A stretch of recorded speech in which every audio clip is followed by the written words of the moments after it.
Welcome to Horrifically Well Read, Bled, and Said. It is my pleasure today to bring to you one of the coolest publicists. I think a lot of people don't know what does a publicist do and what all does their job entail. And so we're like, let's get the coolest one we know, Will Roth, on the show today. We recently met at the pre-opening party of Twisted Spine and immediately became lifelong best friends. So welcome to the show, Will Roth.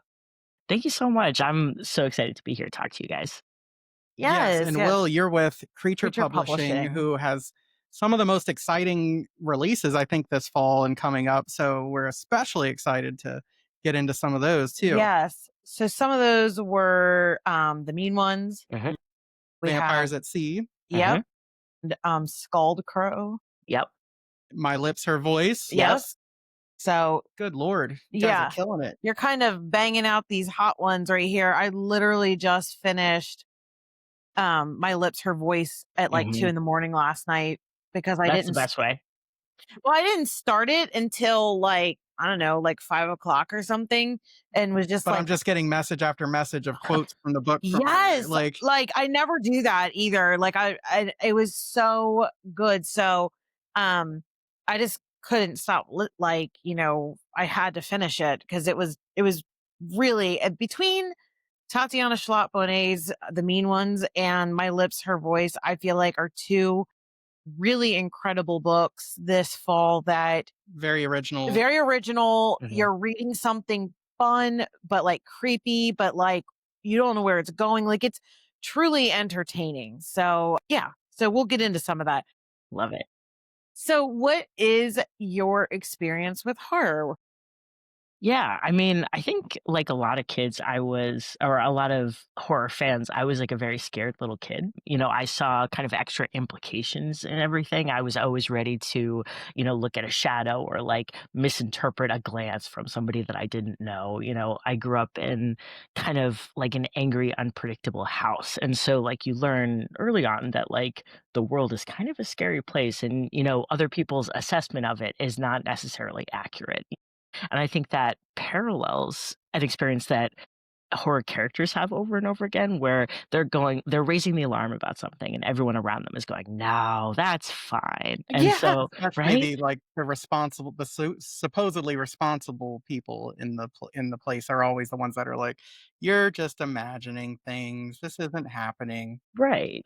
So I think I was like already kind of primed for that understanding of the world. But I also just the aesthetic of things that were scary or dark or, bizarre really appealed to me from the time that like I was very, very small. I remember I went to camp when I was about 8. It was like sleepaway camp for the first time. And there was like a camp ghost story that people told about one of the cabins that had been abandoned and none of the campers knew why. And there was this ghost story about it. And I listened to this ghost story. I was like, this is not a scary enough story. Like, you guys are falling down on the job. And so I made my own version of the ghost story and I told it to to my cabin of campers, and I scared us all so bad that we couldn't sleep. Like, And I was even more scared than everyone else, even though I no. knew that it wasn't true. Like, I absolutely sabotaged myself. And, you know, but I went back to that camp like for years, and they tell that story now. Like, No How good way. I'm does like, that feel? it was the best experience of my entire life. Like, there's no high like that, to go like, oh yeah, like this has Look, if passed that's into not in your legend. obituary of like Mhm. a long to stand, like started camp lore, that Yes. better be, and on your resume. And you were in New England, right? Yeah, Because we kinda talked about the Boston area, yeah. which is just ripe for all that. I have a lot of Massachusetts pride, but our role in inherently scary and strange things is definitely a huge component of it. Yeah. I love how you started out with having like a somewhat insecure or unpredictable household, Adam. I feel like that really Resonates for with sure. you. Right. Yeah. Where it's like this atmospheric, like Mhm. vibes, tension, hmm We call that, later on as we were looking at sort of why I am the way I am, self best therapizing. and for better or for worse, and so one of the things that we came up with and saw was this idea of ambient abuse, where it's Or not like like atmospheric. Yeah. yeah, it's like Yeah. it's not like always or, it can go into that, but it's more like you wake up in the morning and you're like, "What kinda house am I waking up to today?" And you don't know. 100%. Yeah, Yeah, it's and that's kind of yeah, that's definitely, I think, maybe Leads why I also, leads to hypervigilance. yeah, hypervigilance, and I think when you watch horror, you're like, "I know this world, like, yes. I understand it." Yes, I remember, like, very specifically this happening to me, when I saw The Witch for the first time. Like Mm, I loved it, the performances are incredible, but I didn't find it as scary as everybody else seemed to. And I was talking with, like, a very good friend of mine who, like, we've been friends since we were, like, 11, 12. Okay, so, like, not as long as us, but yeah, go I on. know. Well, it's a friendship beyond time and space, us 3. But, like, my friend and I were talking, and we had both also grown up in this environment, and we both realized that our experience of the witch was much calmer because we understood that family dynamic so Mm, intimately. The idea that blame can kind of strike you at any time for any reason, Mm, and there's really nothing that you can do about being trapped in that space. mm. So it was really interesting to watch it the second time with that understanding about my experience of it. awesome, awesome.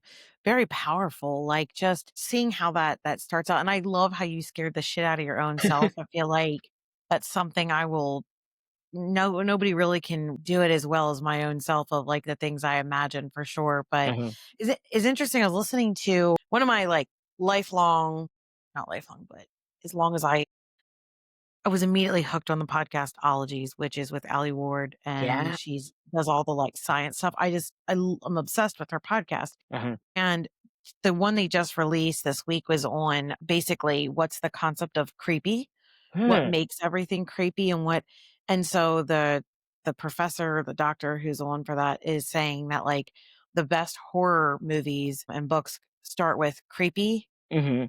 then horror, and then scared. And that there are Ah, 3 distinct feelings. And creepy is when something is unstable, like something is huh. uncertain. You notice there is something not right.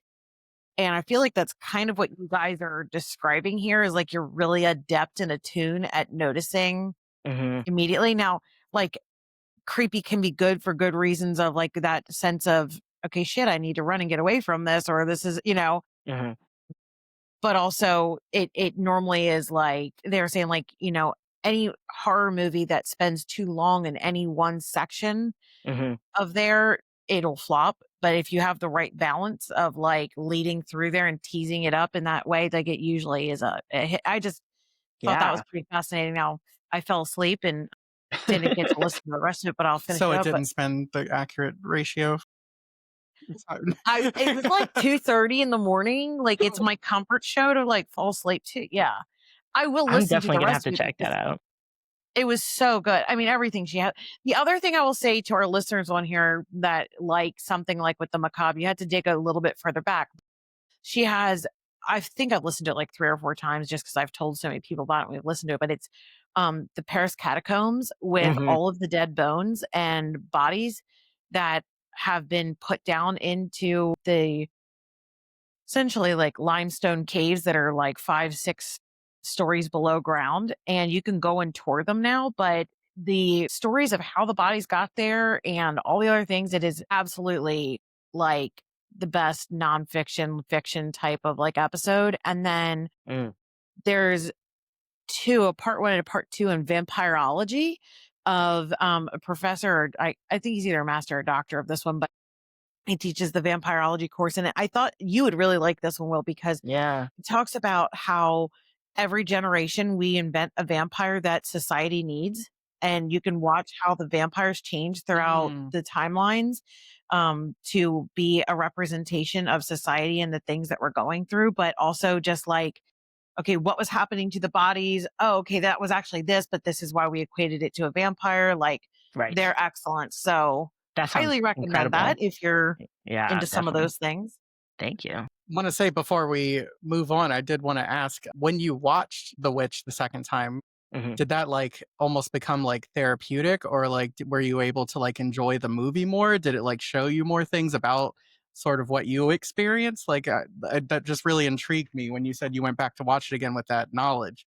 Like, I love to watch things a second time and see how I understand them differently. Yeah. When I was like, I have an MFA in playwriting. When I was writing plays, the goal was always to like make it rewarding to go back a second time once you fully understand That's awesome. where what everything is doing. And so for the witch, the second time I knew that I wasn't going to be scared. And so but I could be much more empathetic about how scary the situation was for the characters, I think. The fact that, oh, I can't remember her name, Anya Taylor-Joy's character, Hmm. the fact that she is experiencing this persecution by her family while still also being menaced by this, like, absolutely horrific terror for her. Like, she's dealing with these 2 things at the same time. Like, she doesn't have a support system to rely on here. Like, it just locked me so much more closely into her, and then I think, yeah, it does become this, like, incredible good for her. Like, yes, like, I want you to go out into those woods. I want you to live deliciously. Like, I am on Mm, board with you this entire time. So, love that. yeah, that's Yeah.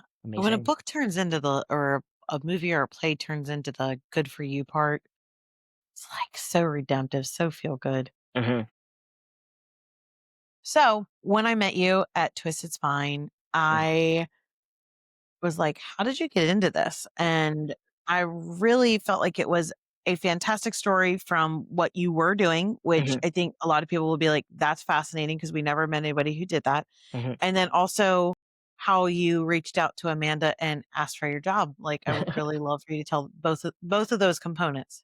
For sure. Well, I think, like, but what I was doing before was I had a background for a long time in public speaking. I had worked as a tour guide in Chicago. I had worked as a tour guide and educator at the 9/11 Museum. Excellent. And I had been working as an office manager. I had, gotten a job in a medical office where it was just a terrible, terrible fit for me because there was such a stratification and such a hierarchy.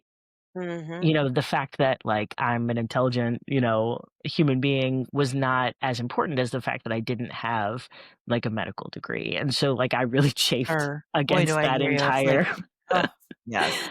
I was like, "But must we?" But we did.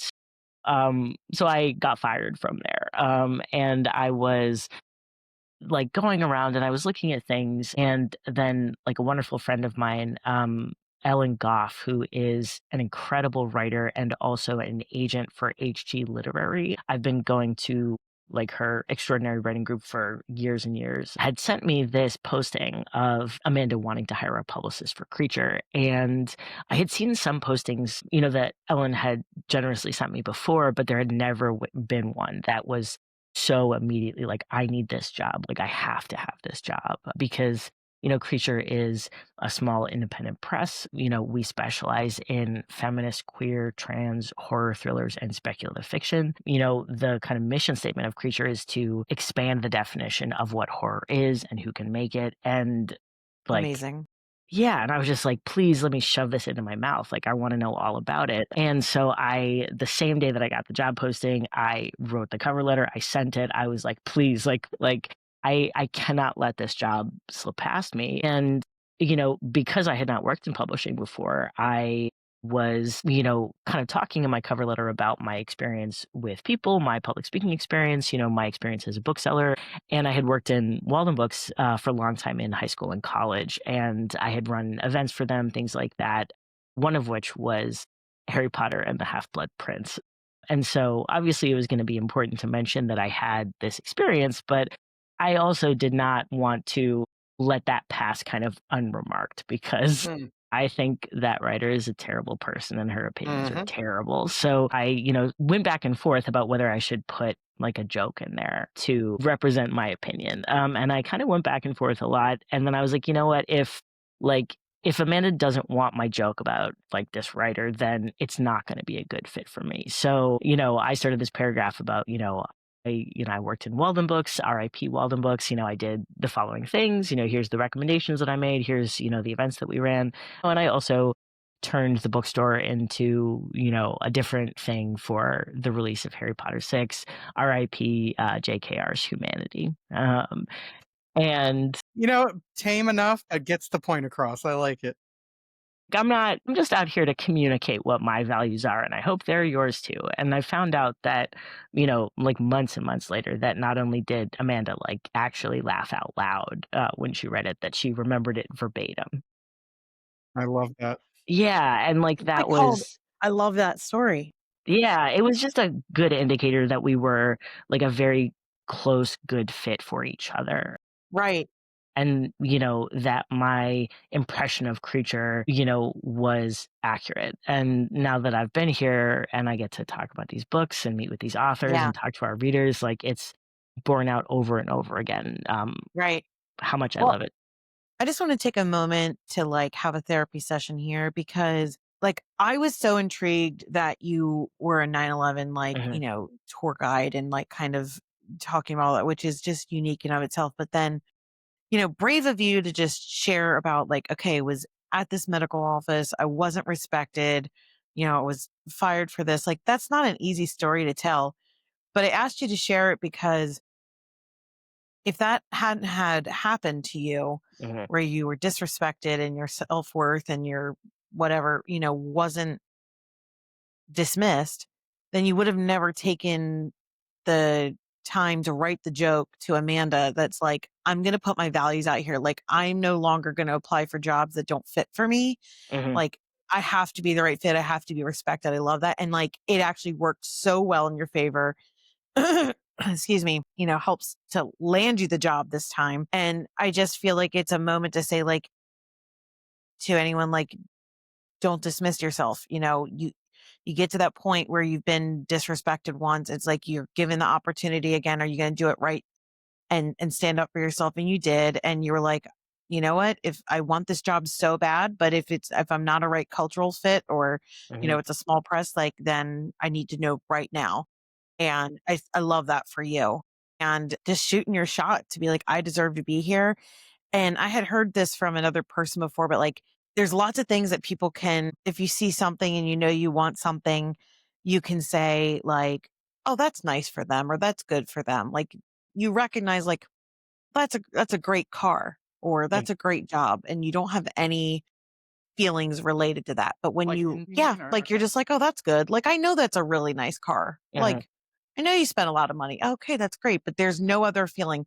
But when something is meant for you, you actually get that feeling of like envy and like a burn. And like, and that's what I mhm. hear you describing for like this job where you're like, I need it. That's for me. That's my Yeah. job. Yeah. Yes, and I love that where you're like, I have to put everything into this and shout out to you in a job market too of just being like, I'm gonna write this really unique cover Mhm. letter that's like and that, Amanda's like reading it, not AI bot scanning it and Mhm, all that stuff. But so the other thing you told me at Twisted Spine was it is your job, which I felt like was fantastically wonderful and hard.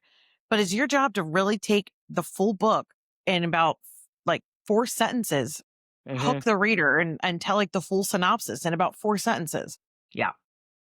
It's which my is favorite thing.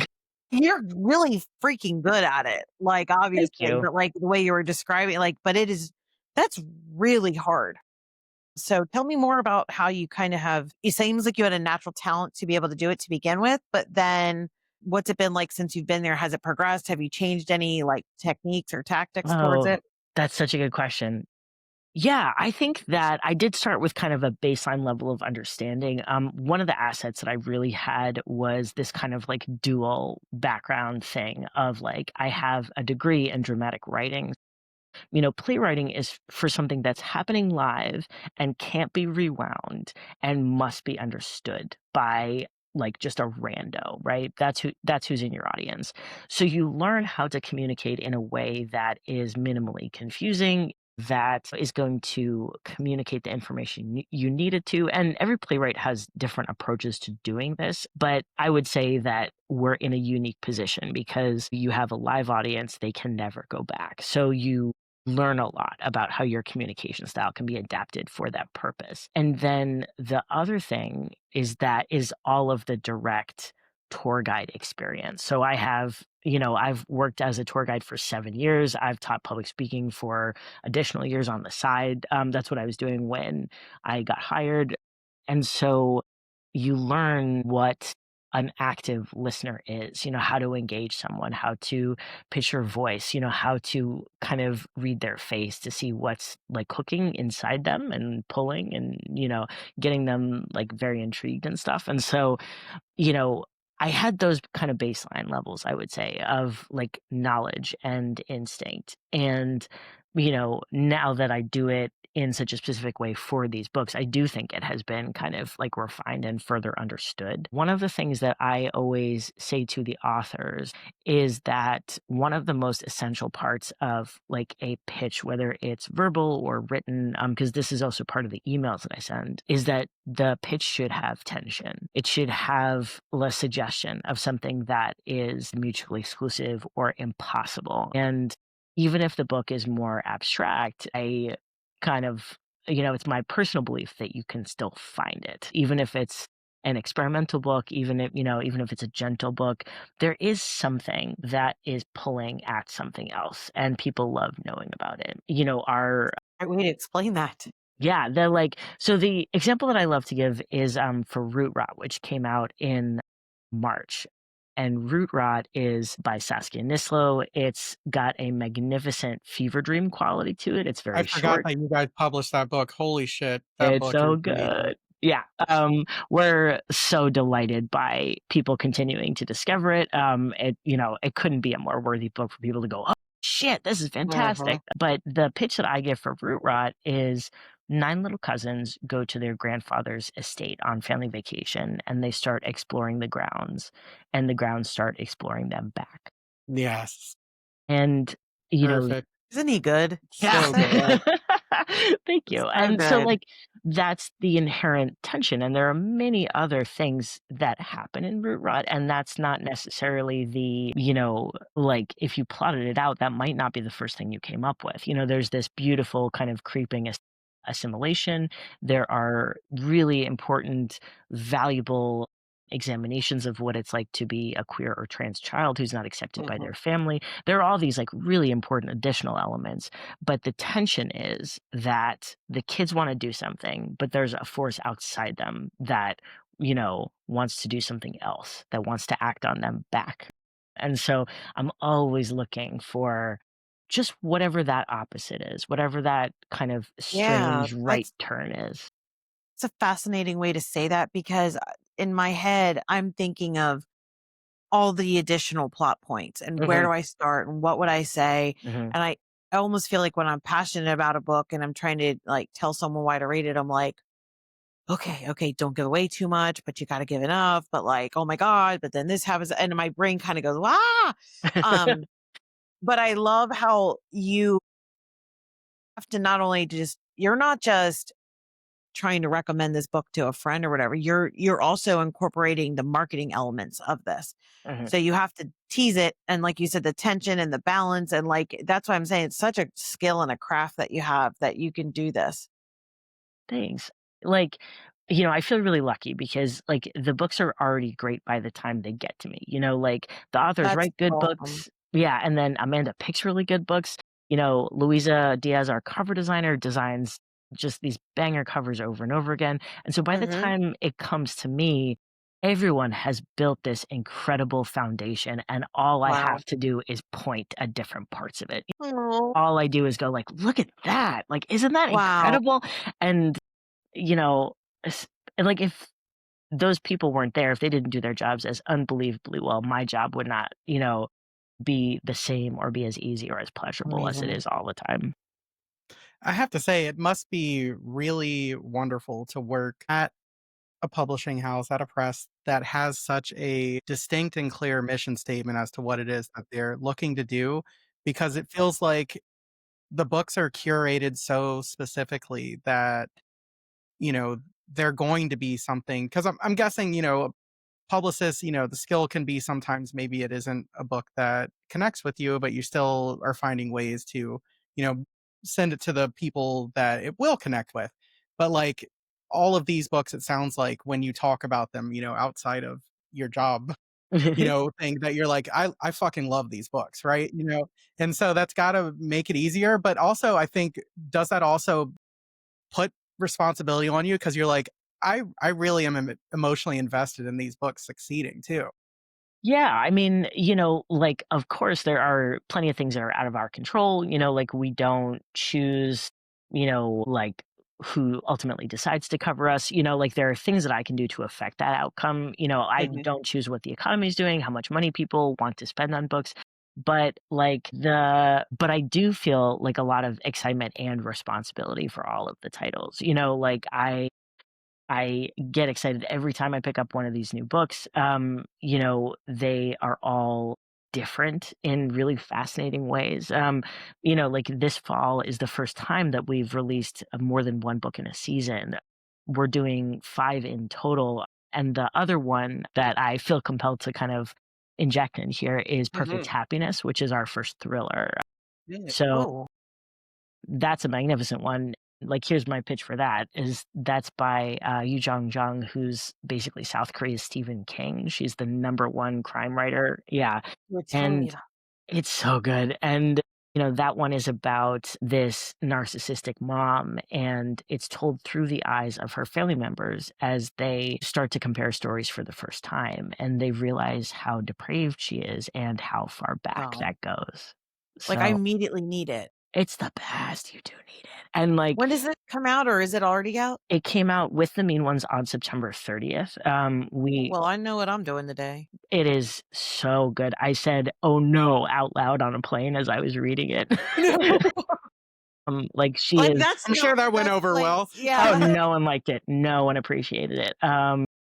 It was, but I was You're like, right. "No, no, listen, I'm just reading a book. I'm a public," like, You Right. should read this book. it's fine. Exactly. Yeah, I know. God. It was in like March, so I would have had to be like, "Hey, look, just remember this for the next 9 months," Yeah, I love it. I do want to talk a little bit about kind of where Creature's at is like, so Mhm. this is like a big major step for us. And, so I deeply want all of these books to succeed. It's such an exciting slate that really has something for everybody. And so, yeah, like I do get emotionally invested in the success of these books. We had an event at the New York Public Library on October 1st for Perfect Happiness with Clay McLeod Chapman.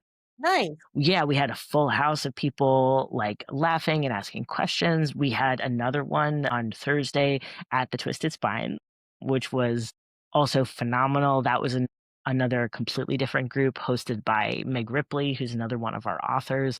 And Yes, Oh, yes. wow. every time when I watch someone, you know, like pick up the book because of what we've been able to present about it, that's just the greatest thing. I can't imagine your joy for that. Yeah. Yeah. It's the best. Looked Well, like Tatiana had an amazing event for her book. You know, yes. Yes. everyone have wearing antlers and I masks and yeah, stuff. Mhm. So yeah, I think you guys are killing it for sure. Love you it. are, and Thanks so it's much. crazy because, like, we loved talking to Tatiana. Mhm. Both of her books are amazing.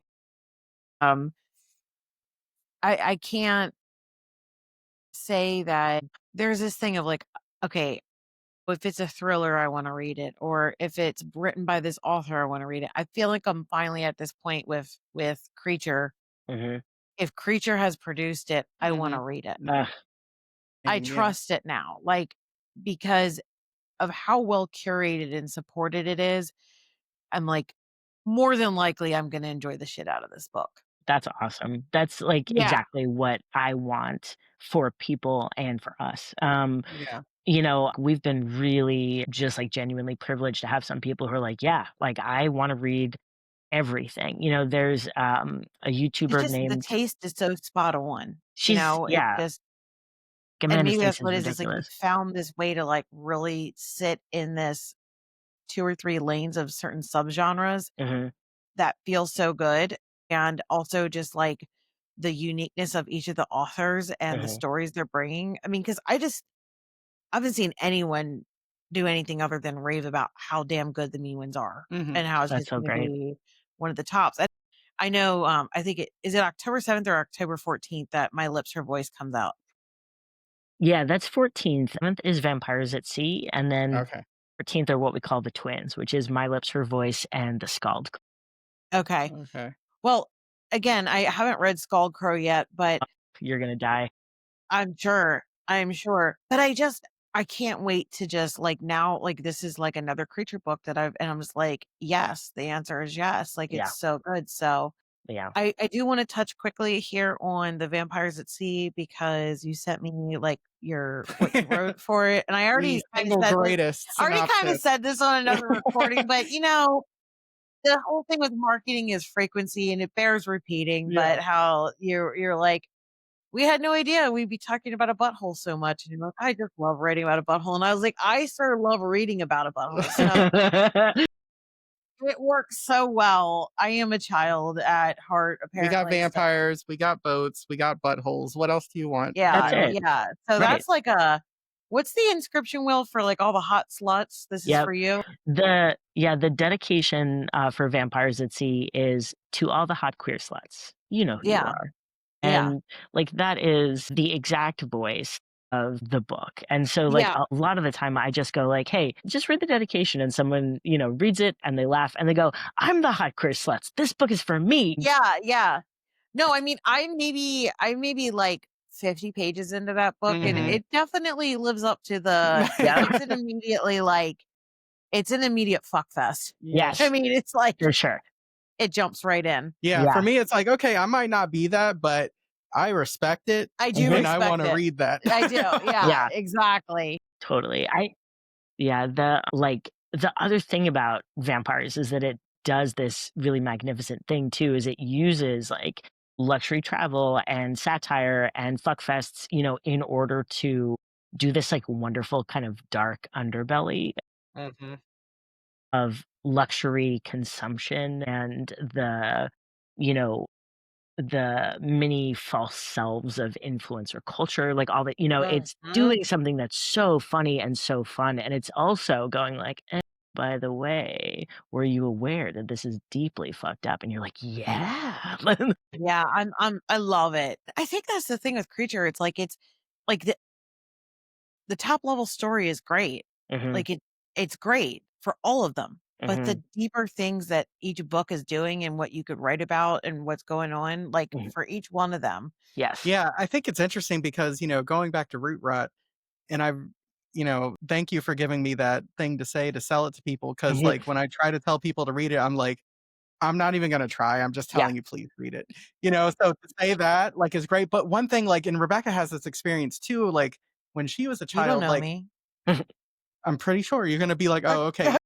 So, like, we both had very large families, but, like, at some point in, I don't know, 3rd, 4th, 5th grade, we stopped all getting together. Yes. But there Mm. were like, I distinctly remember these times when we did where it would be, like, Yes. 8, 9 cousins. And Yes. so, because it's, like, this weird memory, it feels like a fever dream for me. So, like, when I read that, I, like, connected to it in this really, like, subconscious way that I was like, "Man, I feel like I'm there, but it's, like, also far off and, like, this kinda detached at the same time," and that's kinda how it's written, Hmm. where it's, like, this thing. So I just really I was reading that book and I was like, "Am I awake? Am I okay? What happened to me?"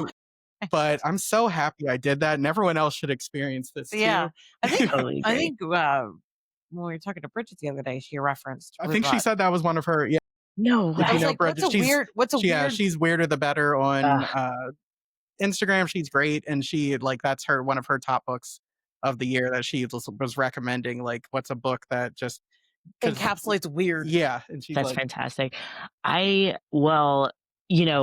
talked a little bit before about like, when is this going to air? So like, what can I talk about? But I know that it's going to air after next Tuesday. So yes. I am happy to drop for the first time in public that Root Rot is going to be one of NYPL's horror picks of the year. What? That is Yeah, Wow. amazing. which we are so excited about. And it's completely deserved. It's a really like beautiful and subtle and timely book, for people at the New York Public Library, who have access to everything that you could possibly imagine and go, yeah, like this should be one of the books that we talk about when we talk about 2025 and we talk Mm, about these developments and where the genre is. You like we could not be more thrilled yeah, to have found out Amazing. about that. that is so Amazing. huge for you Amazing. guys. I'm so happy for you. Thanks. Well, I really want to talk a little bit about My Lips, Her Voice Yeah. because it's a banger. It is really, really good. Mhm. Do you want to try to tee it up? Because I don't want to screw it up. Goodness. Yeah, the here's what I say about My Lips, Her Voice, that it is a Southwestern, it's an Arizona Gothic story about a shy clairvoyant high schooler whose cousin is murdered and then possesses her. And so the cousin is furious and confused and does not remember the murder. And those two girls fight for control of the body as a third girl goes missing. And it's a kind of set of braided timelines, points of view. There's a sapphic love triangle, and we love it. You did a phenomenal job because I was trying to like explain it to Adam this morning. I was like, he's like, so it like possesses her body. I'm like, well, like, yes, but like not in the way of like, Hmm. uh exorcist type possession thing, but like she's communicating to her and she kind of like is like, can I borrow your body? And sometimes she asks, sometimes she doesn't, and Right. but she stands in front of the mirror and like talks to herself, but then like her dead cousin that lives inside of her like talks back. So my lips, her voice. Yep.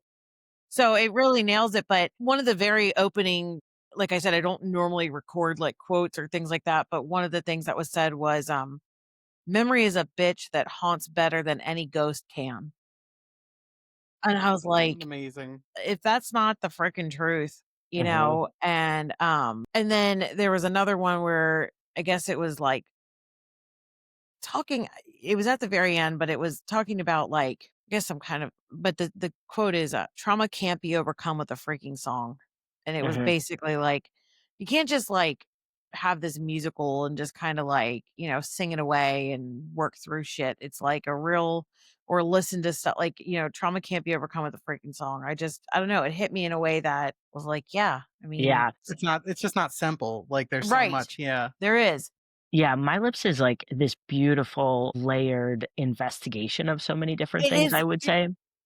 It is a true thriller. Yeah, You will not know where the hell this is going, for sure.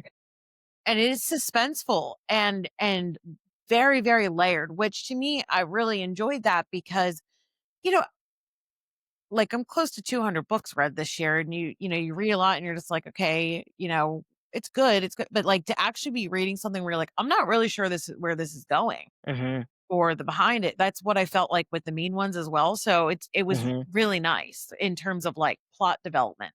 Yeah, I totally agree. We actually heard from a reader who posted a review on Instagram. I wish I could remember their username, but as they were reading, they started keeping their own notebook of notes and evidence. Like I believe you. they I did was like the red string, and there is no like better outcome for reader involvement with that book, okay. right? Or any book. I'm glad to hear that because I was like, shit, okay, okay, this, now this, no, wait a minute. Okay, Mhm. not like, I'm like, I definitely could see how you could do that to keep Yes. it straight. Yeah, and they were like, "Can I solve it?" Like, I have to know. Like, just the need to interact with the book, to blend yourself into it, I think is so powerful and Well, I will say that it has one of Adam's like Oh God. things that bothers him the most kind of okay. in it. So, That actually excites me though. So mm, but uh, no, it was just like a really good thriller, a really Mhm. good murder mystery. But like you said, deep in like a sapphic mhm. love triangle. Has I that felt like, supernatural element of the possession. Like there's a lot but going on. not It's like awesome. scary supernatural. Well, I'm just I no, doesn't no, have to because be. that would put me off. So I'm just Yeah. saying, but like Mhm. it's more like grief Yes. possession, Mhm. Yes. I think. And that's like grief to me is something so much to be explored. Well, I think it's one of those things too, like whenever it's something like that, whether it's a ghost or a spirit or like someone comes back, like even like I think of like the crow or something like that, Mhm. when they're coming back and you get to see them again, but you don't know if this is like a finite thing, like, okay, is it tied to Mhm. finding out who did this? And it's like, am I going to never hear from this person again? And it's like a second death, almost Yeah. that you're kind of Yeah. prepared for Yep. both the characters and the readers the whole time. And I think it creates a really good tension and Mhm. sadness that kind of, will echo through, the story itself, which Yeah. sounds really awesome. Yeah, I Yeah. totally Especially agree. if they're like close. Yeah. I think too, like one of the comparisons that sometimes I make with people is like it does have almost like a Twin Peaks feel Mhm. in some really I could see interesting that for ways. sure. Yeah, like very much about like the meaning and the kind of like the twisting mazes and pathways of life and death, the responsibility of, the police and civilians and observers and witnesses and perpetrators, like it, all wrapped up in a very small, specific community where everybody's kind of up each other's noses, because Yeah. it's Yeah. grounded in such a specific setting. So, Yeah. yeah, that's a wonderful book. So, Yeah. I feel like if that was like a movie, you'd walk out of the theater being like, shit, mhm, that was good. yeah, Hopefully, yeah, you close Yeah. the book saying the same No, thing, I right? Yeah, did. yeah. I'm just saying, like, I could see, like, what I was trying to say is, It like, has, like, a cinematic I quality don't to it? feel like it read cinematically, but I'm saying it could easily be turned into a movie that people would be like, I did not Mhm. like, mhm. like that was really good. Mhm. Yeah, I think it's been both of you at different times, but, like, I think, yeah, with Creature, there is always this kind of extra thing. Like, we do wanna tell a horror story or a thriller or a speculative story that's strong on its own, but there is always this goal to, like, to be doing an extra thing. Like, why are we here? What has made this into a Creature book instead of a different kind of book? Amanda said this great thing. We're gonna have her and several authors featured on, Becky Spratford's, like, Nice. blog doing why I love horror stuff, which we're very excited about. And one of the things in Amanda's piece is she says that Creature doesn't smile, but it laughs.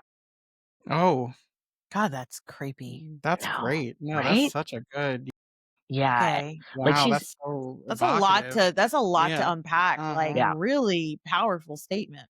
Absolutely, and, like and, you know, like, she's defined who we are in such a remarkable and resonant way that it makes it easy for us to go like, "Oh, is this a creature book? No, this isn't gonna be it," Like, we've definitely gotten submissions, for example, that are, like, horror books about trad wives, and, a creature reader already knows that trad wives are horror, you know? Mhm. Mhm. And so what are we saying specifically about trad wives? Like, why this one? It's not enough to just go like, "Oh, that's pretty fucked up," right? So, um, Yeah. It it's has to have it's a that second joy. kinda level. Yes. Yeah. Yeah. Yeah.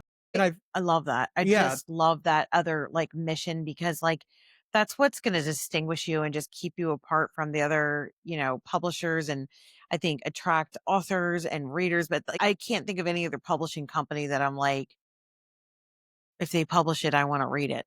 That's, yeah, no, that's great, and you know, thinking of that same thing of the different levels, the Mean Ones is like it's like a blockbuster folk horror book, Mhm, but its main character and sort of that second level, it is like such a study of PTSD, of trauma, of the way that informs, your life and the way that you make decisions, who you, become romantically attached to, like mhm. the job that you have, all that kind of stuff. Like this character is so deeply changed by what happened. And, you don't realize it all until the way she brings it all together at the end. And then you're like, fuck, it's Yeah, so good. yeah.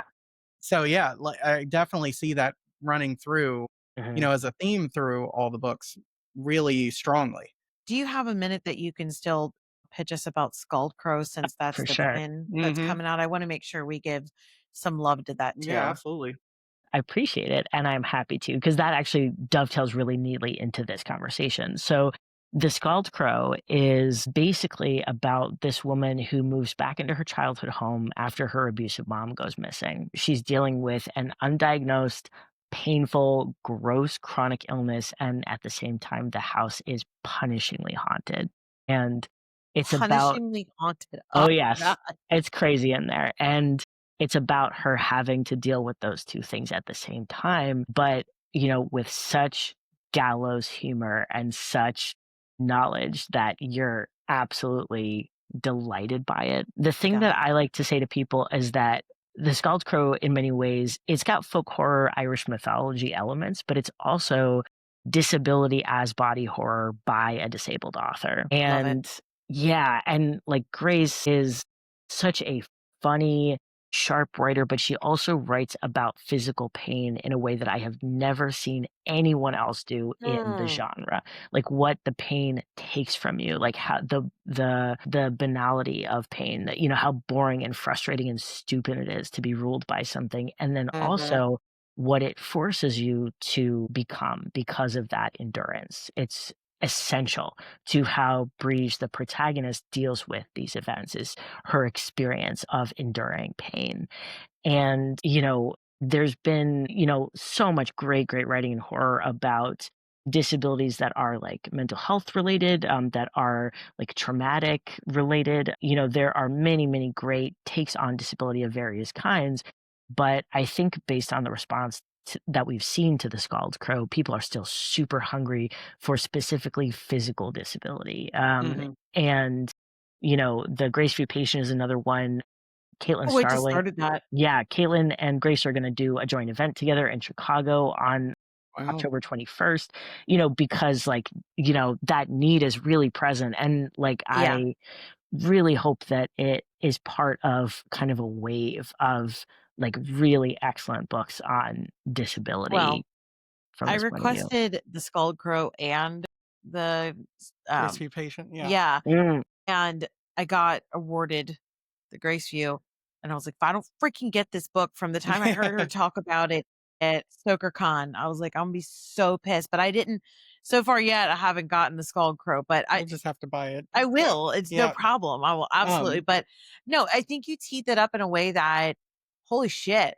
I Mhm, gotta tell you, people were raving, about everything that was releasing in September, and I'm not saying that horror wasn't great in September, it absolutely was, but I feel like for me personally with my taste, I think October is getting even better for me. And maybe that's because it's on the heels of how great it was in September, mhm. but it just continues to launch amazing, it's a amazing banner books. year for I sure. no, but I just feel Yeah. like my TBR is even fuller Well, now. I'm gonna show Rebecca here. The one thing, the Scald Crow, as soon as I saw the cover I Mhm. know what it for looks like. okay, for that book, it's like somehow both minimalist and also just like, shocking Yep. and Yes. all and just I'm like like, "What's going on yeah, here?" I'm like, Yeah. whatever's happening inside here, I need to read it. Like Yeah, that it's very, is there a story behind that, yeah, like, it's cover? enigmatic, like, what is Oh, going on? yeah. That, like there is. I'll tell you a little bit. Okay. Because I this is also one of my favorite covers that we've ever done. It's this beautiful lush painting of a cat, with a bird in its mouth, a crow in its mouth, and there's blood, it's very dark, the cat's pupils are super dilated, like, it's just really Mhm. intense and beautiful.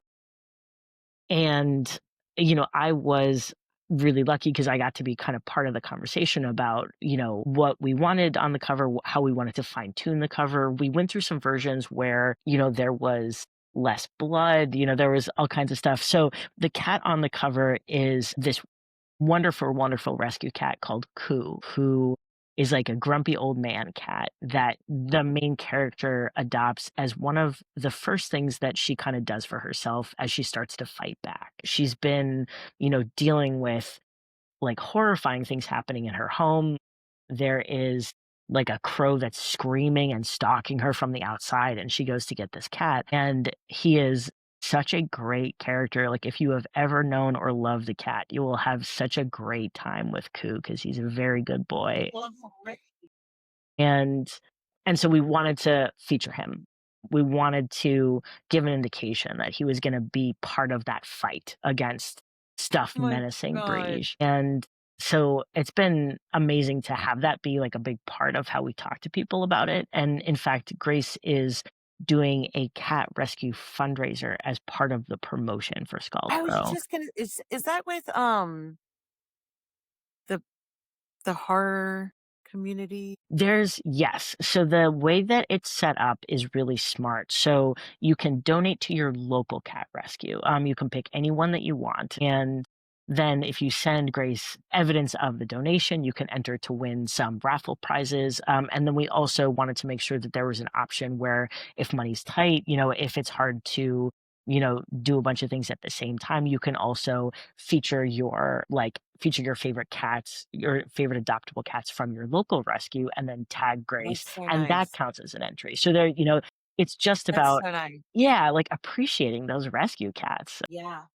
And there are going to be, I believe, multiple events where we're, doing extra stuff with that. But in New York, on October 23rd, we're going to be at Twisted Spine with Robert Atone. And we're going to be doing live adoptable cats at Twisted Spine also. And Horror Society. yeah, that's Julia Specht, who's one of the co-founders of Brooklyn Horror Society. She's super involved in cat rescue. She's the loveliest person. And Yeah, I was like that. I love this. I mean, and we love Robert Atone. yeah, Um, I told him he has the best giggle if I could His possibly. laugh. it's so true. But I think like coming from how many cats that I've rescued, like Yeah. I mean, what record because I get embarrassed because people are like, "You have how many cats?" People And judge. We got a lot of space. I do, Yeah. and I'm like, I have the money, I have the space. It's like I'm not gonna let something suffer outside, There you go. and So I just recently, my youngest one just is finally off the bottle. He's 7 weeks this weekend, and Yeah, he quit drinking. No, I'm kidding. Aw. and the He's getting his other life together. the other two boys, they're set up to get neutered on the 15th, which I'm nervous about. I know everything goes great, but it's just they're so cats are so. I never thought I was this deep of a cat person, and Mhm. like, I'm kind of in love. So I love that. I love that there's such a good focus behind this of what can we do to empower and help and change things. And another book that I'll recommend is if you don't think a cat can change your life, or this is to read the book, I'll prescribe you a cat. Would you- And we'll prescribe you another cat just came out, which you have to read. That's I excellent. do, but it is crazy because for any kind of ailment or social issue or things that are happening in the household, it's like this clinic keeps kind of like appearing and disappearing. Mhm. And he's like, the doctor listens to everything, or like the therapy person listens to everything. And, yeah, okay, I'll prescribe you a cat. Can you please bring the cat out from the back? And like, and he like, and they're like, I don't want this freaking cat. Like, what do you mean? And like, They're like, kind yes, of you do. deals with it. Well, and then when they go to return it or like go back, like they can't find the, kind of Little magical realism. Yeah. Yeah. and but the lives are really changing. It focuses on like 5 or 6 different stories of like, and I really feel that way towards Mhm. that. So as it pertains to the Scalded Crow, Mhm. support, Yeah. donation, do what you can, feed your adoptable cats because I mean, they're these loving, wonderful animals. I also saw I just watched again the original Cat People Yes, I movie. love cat people. Yes, in that scene when they go into the pet shop and the woman says, you can hide who you are from people and other animals, but the cats always know. The cats always know who you really are and who's a good one and who's not. And I was just like, isn't that the truth? Like, if someone comes in your house and your cats don't like them, they probably suck. Right? I like the only problem I have with cat people is she doesn't get to kill enough. She needs to be able to No. kill many more people than That's such ultimately a die. textbook movie about gaslighting. Like when Right. you watch it now, like it's so different. Like who the protagonist and antagonist is probably completely different than who the movie intended to be. Right, exactly. Where you're like, please, Yeah, I'm so on her side. yeah, these people must be destroyed. Yeah, it's like, okay, I'm just gonna cheat directly in front of you. You know what I mean? Is basically what's happening in that movie. And I'm like, damn, I never really yeah, she'd get her ass in that swimming Get pool, her ass. Yeah. So yeah. As we close up here, I'm holding the kitty cat Mhm. Bunny, who both of her owners had died. She's a geriatric cat who I helped to facilitate to get my mom to adopt. Mhm. So when I was mid talking to Bunny on here, it's because she's a little girl. Yep. She really loves people. It's the opposite of what you think. Mhm. That cat's like, oh, they don't mind if someone goes on vacation. They don't need anything. It's like, No. yeah, they do. Are you writing anything as we close out here? I mean, I know you're doing things with Creature, but with all this experience that you have in the background, are you working on anything or? Yeah, actually, thank you for asking. That's so nice. Yeah, I've been working on like a deeply weird novel for a long time called Songs We Sang to the Occupation. And it started as a play and started with no speculative or horror elements, but now it's like mutating in a really fun way. And it's funny because pitching my own work is gonna be much more difficult. So, essentially, it's about a tiny community, that lives, on the side of a mountain next to a woods. There's a distant war, but they feel like they're too, you know, too far away from everything for it to ever matter. And then one morning, the enemy comes and occupies their tiny village for no discernible reason and puts up a barricade that cuts them off from the woods, which is kind of the center of their culture and Mm. spirituality. And it's about kind of a group of teenagers who start to try to observe and figure out the purpose of the occupation and whether they can call up something from the woods to drive it out and save the town. Damn it, well, I need to read this book now. I'm trying to finish it. Come on, get to writing. You got Uh, stuff to that's what I'm do. doing right after this, honestly. So Yes, love that's that. And you talked about kind of Creature expanding into not just number of books being published, but genres as well, moving mm, into thrillers.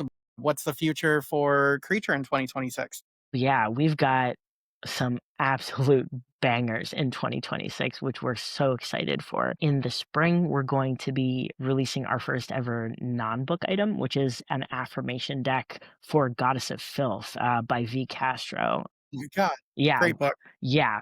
We were her first trad pub experience, and of course, like Violet and her work are more and more widely recognized all the time because she just Hmm. keeps absolutely killing it. Yep, And Goddess of Filth is an incredible book about, what if possession were the best thing that could possibly have happened to you? yep. And so we're gonna basically give people the experience of, like, taking that idea around in your pocket, which I think is gonna be super fun. We're releasing a really remarkable, beautiful magical realism book of short stories called The Blood Your Daughter, and that one is, like, kinda halfway between, like, a Camila Grudova or a Kelly Link and, like, the nightmares of Hans Christian Andersen. In the fall, we've got another, like, big healthy slate for us, which is going to include Gwendolyn Keist's, like, incredible new book, which I'm now blanking on the title of. Oh, dear. These, Gilded Ghostly. All that time Bram Stoker award-winning Oh my Gwendolyn god. Christ. Yeah, Gwendolyn is such a remarkable person, and she, like, I met her for the first time at this past StokerCon, Hmm. and she said, like, these incredible things about Creature and about what we were doing. And, she said, like, "Is there anything that I can do for you guys? Like, I believe so strongly in what the press is." And I said, "I think you would really like The Scald Crow. Would you mind, like, reading The Scald Crow?" And she said, "Oh, yeah." And after she won the Stoker, she came to find me as she was celebrating winning the Stoker to say, "I can't wait to read The Scald Crow," Wow. because of, like, her generosity and, you know, like, sense of appreciation for other writers. And then when she read it, she loved it. She wrote a beautiful blurb for it. She sent a wonderful email. She loves it in the same way that we do. So, like, I just can't say enough. But here's the actual title. So please don't reveal to the public that I couldn't remember it. That one is In These Gilded Ghostly Hearts in Hmm, fall 2026, which amazing. is, yeah, like a sapphic continuation of the Great Gatsby story, which we're really excited about. How cool is that? Yeah. Wonderful. Okay. Yeah, I'm just like thinking what that is even gonna entail. That's yeah. awesome. I just Mhm. read I don't know if you've seen The Howl, it's like a feminist werewolf anthology that Lindy Ryan Yeah. is, coming in Gwendolyn's story in that. Mhm. If she would ever expand that to a novel, it's basically like, what if a zombie apocalypse was a werewolf apocalypse instead?